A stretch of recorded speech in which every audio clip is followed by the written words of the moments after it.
General Musharraf के दौर में जी इनलाइटेंड मॉडरेशन, ये हमने जिंदगी में पहली दफा लफ्ज सुना था, इनलाइटेंड मॉडरेशन।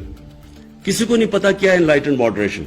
सारों ने, ज्यादातर लोगों ने उसको ये समझा कि वह अगर जितना हम मगरबी लोगों की तरह लगेंगे तो उतना ही हम मॉडरेट लगेंगे। तो लोगों ने अंग्रेजी बोलनी शुरू कर दी और वो अंग्रेजी कपड़े, यानी सारों ने वेस्टर्न क्लोथ पहनने शुरू कर दिए, सबने सूट्स पहन लिए, हम मॉडरेट हो गए। क्या ये है मॉडरेशन?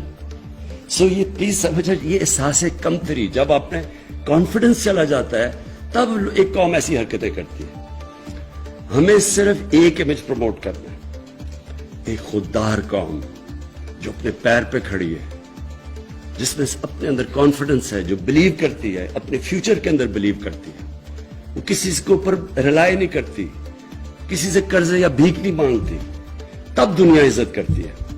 आप एक चीज याद रख लें कि इज्जत तो उस इंसान की होती है जो खुददार होता है।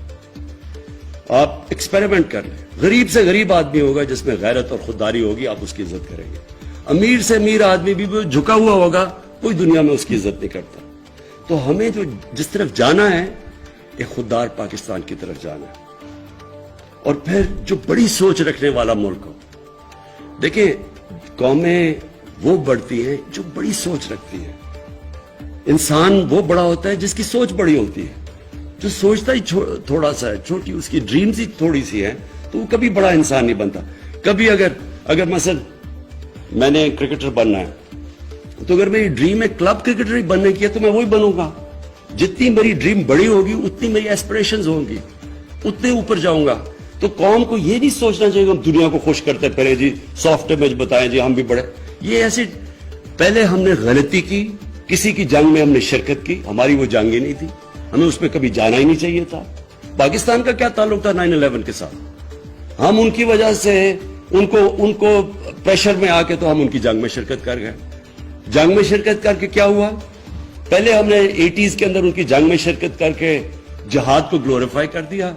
मुजाहिदीन वो लोग थे जो कि हीरोज थे। रोनाल्ड रेगन ने मुजाहिदीन को कहा कि वो बड़े, उनकी अमेरिका में बुला के खराज तहसीन पेश की उनको। फिर जब 9/11 के बाद आए तो उन्हीं लोगों को हमने टेररिस्ट कह के उनके पीछे, उनके कहने पे उनके पीछे चले गए। तो मुल्क को तो बहुत एक भारी उसका नुकसान उठाना पड़ना था। तो हम ये ना कहें कि हम, क्योंकि हमें वो दहशतगर्द कहना शुरू हो गए तो हम अपना सॉफ्ट इमेज करें। हमें कभी भी, जब भी आप किसी के प्रेशर में आके गलत किसी और की जंग में शिरकत करते हैं और फिर अपने मुल्क को नुकसान पहुंचाते हैं, तो उसका ये हो ही नहीं सकता कि आप सफर ना करें किसी से भी। आप किसी की जंग में शिरकत करेंगे, उनसे कोई बेनिफिट्स लेके, उसका नुकसान होगा। वो कहते हैं अंग्रेजी में है कि there is no free lunch. जो भी आप समझते हैं कि हमें एड मिलेगी या कुछ, उसके फिर बड़े नुकसान उठाने पड़ते हैं। तो हमने अपने माजी से क्या सीखा? हमने अपने मुल्क को मजबूत करना, अपने मुल्क को पैर पे खड़ा करना। हमने अपने कौम को तैयार करना है कि हमें टैक्स जब तक नहीं देंगे तो मुल्क अपने लोगों को पढ़ा नहीं सकेगा, अपने इलाज नहीं करवा सकेगा, अपनी इंफ्रास्ट्रक्चर नहीं ठीक कर सकेगा। तो कौम ने टैक्स देने हैं। किसी के ऊपर हाथ ना फैलाए किसी के सामने। जैसे जैसे हमारा माइंडसेट चेंज होता रहेगा। मैं आज आपके सामने एक वो आदमी जिसने सारी दुनिया देखी हुई है, जो पोटेंशियल पाकिस्तान में है, शायद ही दुनिया में कोई मुल्क है जिसमें इतना पोटेंशियल है। अल्लाह ने सब कुछ दिया इस मुल्क को। हम अंडरसेल करते हैं अपने आप को। हम अपने अंदर बिलीव नहीं करते कि जी कोई और आके हमें ऊपर ले जाएगा।